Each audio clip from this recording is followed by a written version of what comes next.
In this video, I'll show you how to turn a demo that sounds like this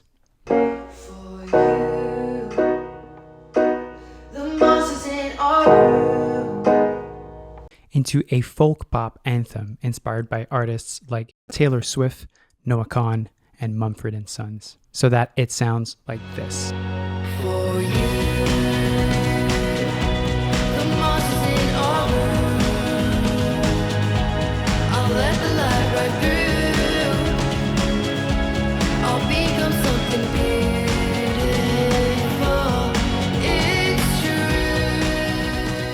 I'll also reveal to you the three main concepts that you need to apply to your song to turn it into an anthem. It basically boils down to getting these three things right. I've used these multiple times with artists that have hired me to produce their music, so this is all tested. If you like the result and want to work with me, check the link in the description. I'll break down every instrument group and I'll show you exactly how I approach the production and the arrangement. This project started off with Milo sending me some songs to use as reference for his own sound. They include Paper Rings by Taylor Swift, I Will Wait by Mumford & Sons, and Stick Season by Noah Kahan. The demo had a ballady feeling to it, but Milo wanted to lean into something more dynamic and energetic. Here's how we made that happen. Guitar is perhaps the most important thing that you have to nail to achieve the anthemic sound of a track. I think the secret is careful layering and contrasting tones. I started by recording acoustic guitar as I wanted to stray away from this ballady feeling. The guitar provides a rhythm and a pace that the track desperately called for. I was aiming for something simple, so I'm just playing a 4-chord progression with bar chords. I used a pair of KM184s by Neumann to track it. I wanted a wide stereo effect for this guitar, so stereo tracking. So the acoustic guitar only has compression on it. I really wanted to keep it as natural and as organic as possible.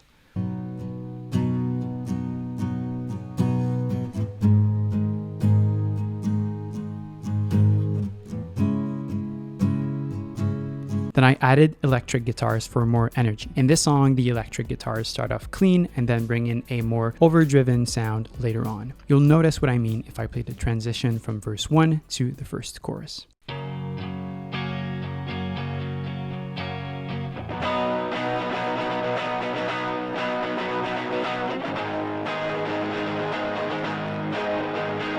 That added energy creates a strong contrast between both sections, which is precisely what I wanted. And we also have this sort of mid heavy guitar line just to add some more depth to all the guitars.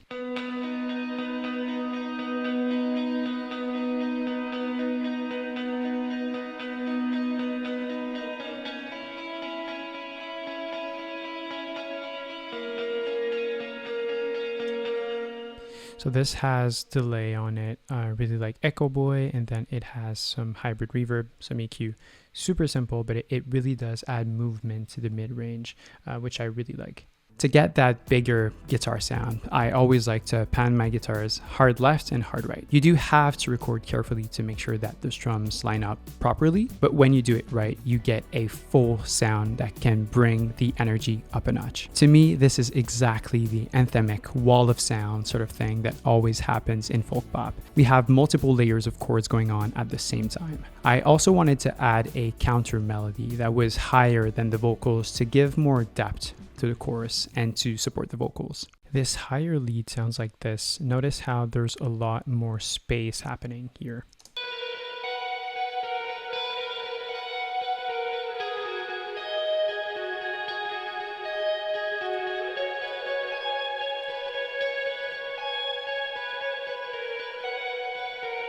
The second verse of this song is a great example of how you can totally shift the dynamics of a song. We pulled back everything and made the guitars a lot pluckier instead. So I recorded palm muted thirds. I alternate between the root and the third here.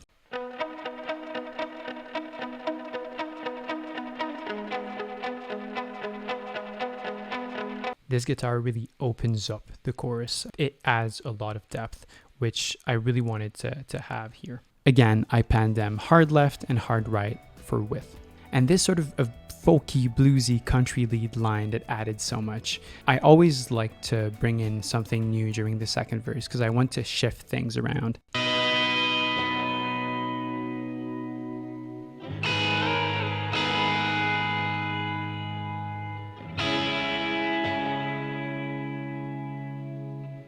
What gives it this sort of springy sound is the spring reverb from Ableton. It sounds garagey, sort of rusty in a way, which I really like. All in all, this is how the guitars sound together.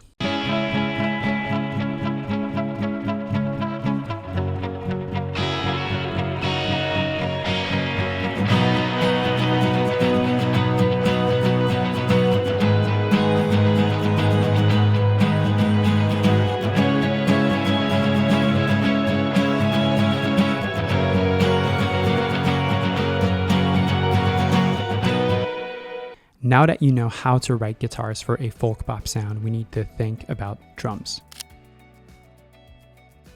Drums teach us the very first concept that you need to integrate into your song. Your song needs a driving rhythm and rhythmic variation. Drums and the rhythm section in a folk pop track play a crucial role in adding rhythm and energy while maintaining the organic feel typical of folk music. Unlike the heavily processed beats in pop, folk pop drums are often more stripped back, so things like shakers and percussion elements are always welcome. Drums are a very important aspect of the folk pop sound, so here's what we did to build a convincing folk groove. The first thing we need to talk about is the 4-to-the-floor kick. This is a kick that happens on every beat. This is super common in folk pop. There's just some slight EQ on this one, nothing really major.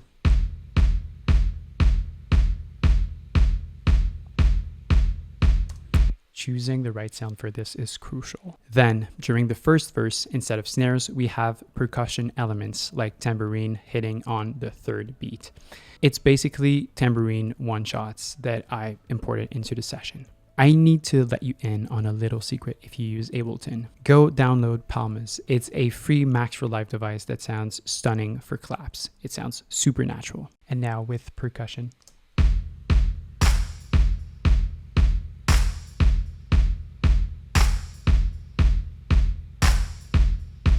This is Palmas. I really like it. You can control the number of claps, the distance between them.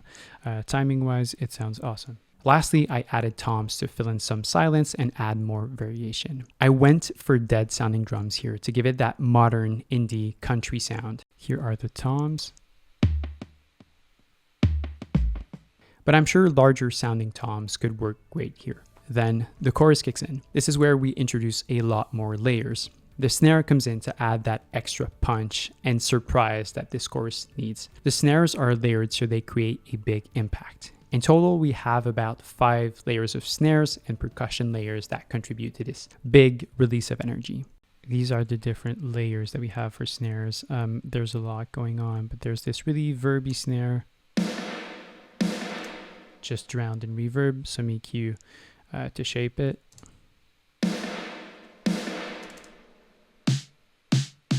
Then we have this dead sounding one for contrast.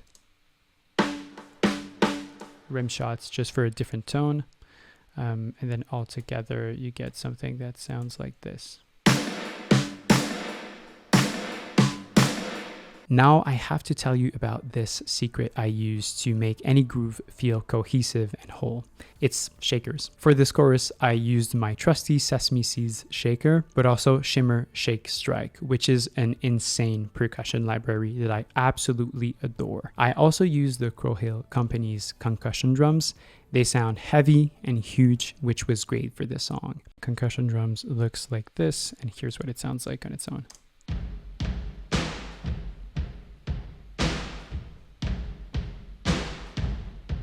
This is Sesame Seeds.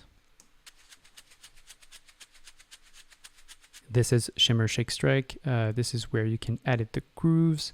There's a mixer. It's honestly really great. Here's how it sounds like on its own.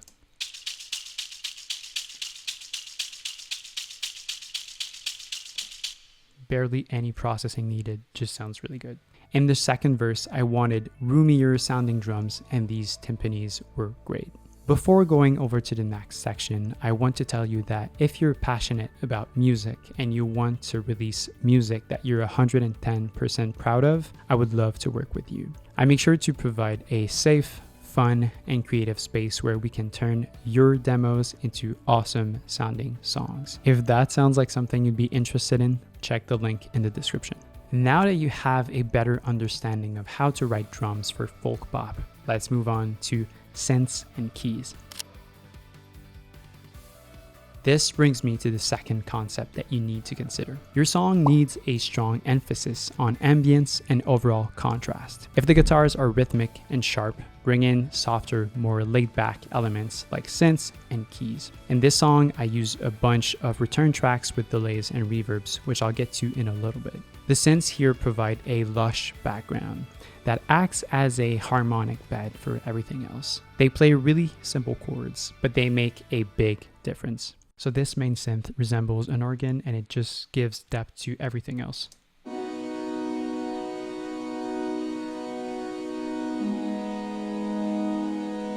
This is the busted organ wheel patch right here. And then there's the DX7 here, which honestly sounds like some sort of double to the piano. It's just another layer to give more depth.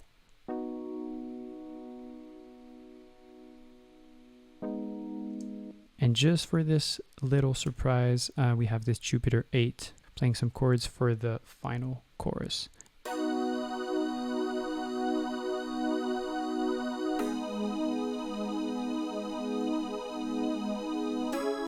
And all together, they sound like this.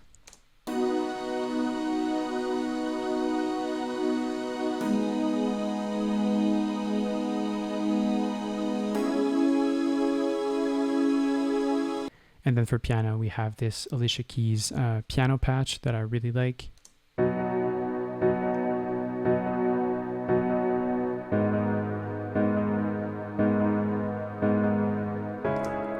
I've just removed some highs to make it more mellow, and it's getting sent off into these buses that I'll get into really quick. Then we have this motif that's being played by the soft piano by Labs, some slight processing, reverb, EQ, and it sounds like this.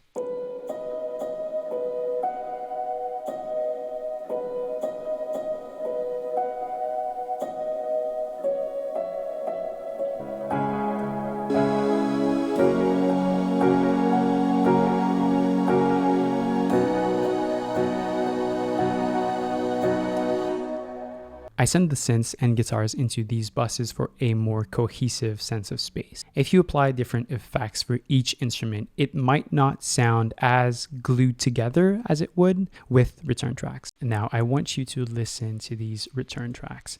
So on this first one, we have the hybrid reverb by Ableton. I really like this reverb, 100% wet because we're on a return track.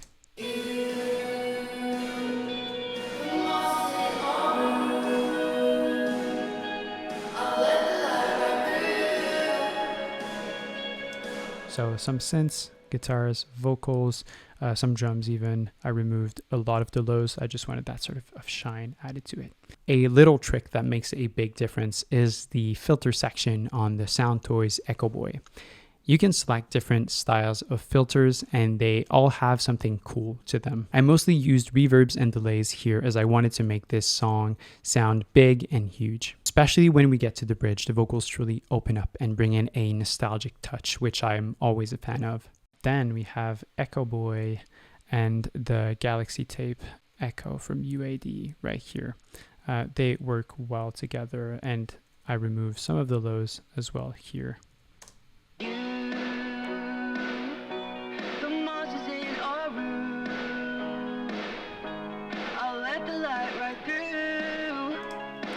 This is the filter section that I'm referring to. This style can add a lot of character to your sounds, and it's just an instant vibe setter, which I really like. Then on this third return track, we have just the built-in delay from Ableton.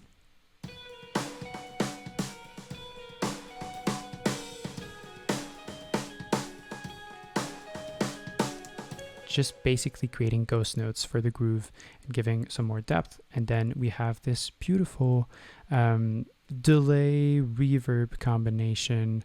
I added some drive to give it some edge as well, but Echo Boy, flex verb, and then some EQ, which sounds like this.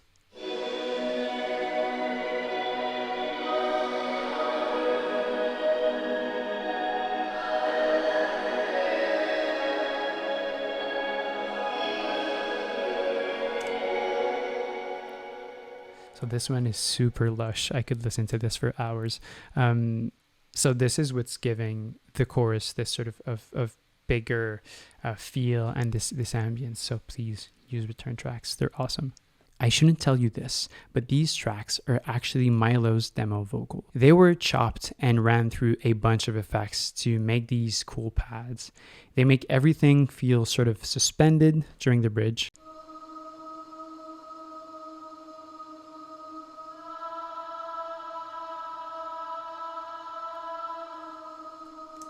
And during the bridge, we go with this.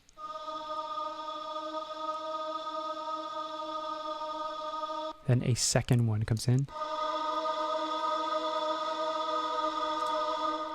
And lastly, two violins play a melancholic melody that adds so much. There's some reverb, some EQ. Once again, quite simple.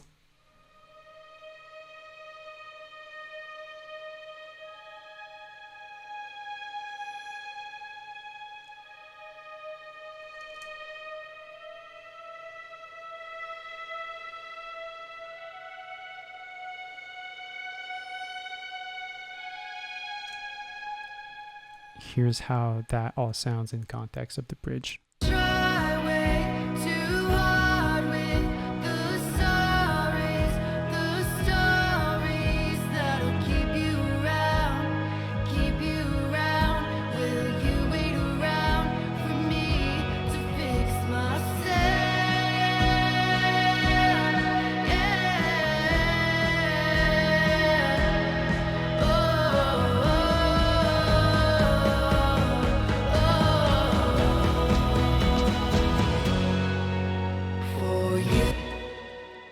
It sounds so good. I love this. The bass in this song is pretty straightforward.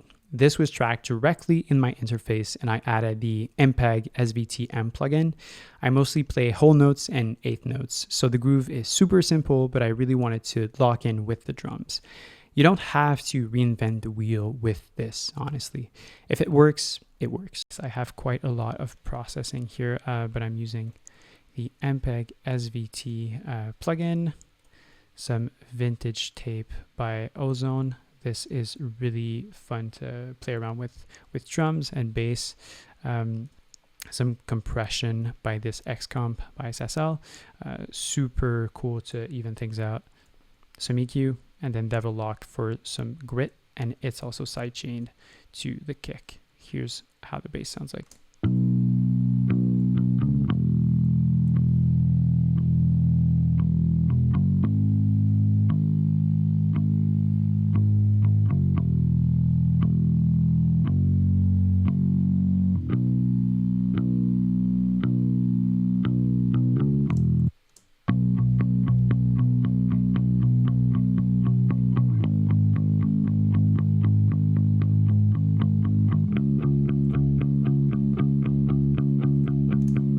So kind of gritty, kind of plucky, but I also wanted to keep those lows. And so I really like this bass. Here's how the rhythm section sounds all together, just so you get a better feel for the groove.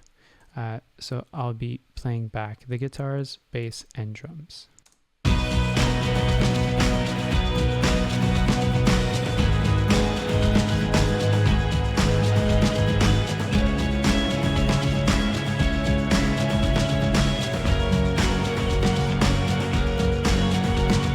It's also really important to listen to how your rhythm section sounds all together. You want to make sure it all sounds like a cohesive whole. Lastly, for the cherry on top, we get to the vocals.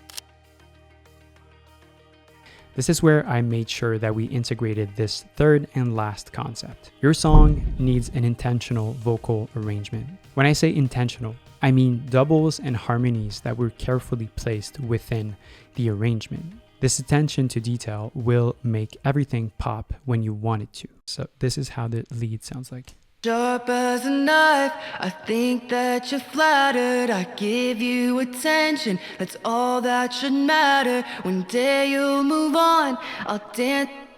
But then there's also this harmony that we added that just adds a lot. Think that you're flattered, I give you attention, that's all that should matter. One day you'll move on, I'll dance with your ghost. And so it's sort of this call and response that brings in a lot of movement. I really want to point out that I think Milo has a beautiful and unique vocal tone. It was such a pleasure getting to craft them with him. We made sure to record doubles that could add energy to the chorus and harmonies that would act as ear candy in the verses. Everything grows with the song. This makes the final chorus feel much more satisfying. Having a single track for the whole song doesn't really cut it for this sort of sound. Then once we get to the chorus, we double the lead so that we have 3 vocal tracks total. One is band hard left and the other hard right. If you want that tight pop sound, you need to edit your vocals and tune them manually with tools like Melodyne, which is what I did here. Now, I want you to listen to the lead on its own, and then when the doubles come in, listen how it just brings a whole new dimension into the track. long conversations you wish don't exist. You bend over backwards, you tell me to sit. I learned to start breathing and fix what I did to you. We also added a lower octave for more body. We get this. You, the monsters in our room. The lies in Arctic too. And the harmony as well. The monsters in our room. The lies in Arctic too. For the second chorus, we wanted to go even bigger, so we added some ahs. I also added some of my own vocals in there. The vocals were recorded with an SM58 using a Focusrite interface, so it's a really accessible setup. Milo and Olivia did a really good job with it. Okay, now I'll play all of the vocals together, just so you get a feel for what the chorus sounds like. You, the monsters in our room. I'll let the light right through. I'll become something beautiful. It's true. If you've gotten this far, thank you so much for watching. Please consider subscribing if you like this sort of content, as I'm planning on releasing more of this. If you like the song, please go stream it. Milo is a super talented singer-songwriter that deserves a lot more recognition. And now, with everything put together, we get this beautiful song.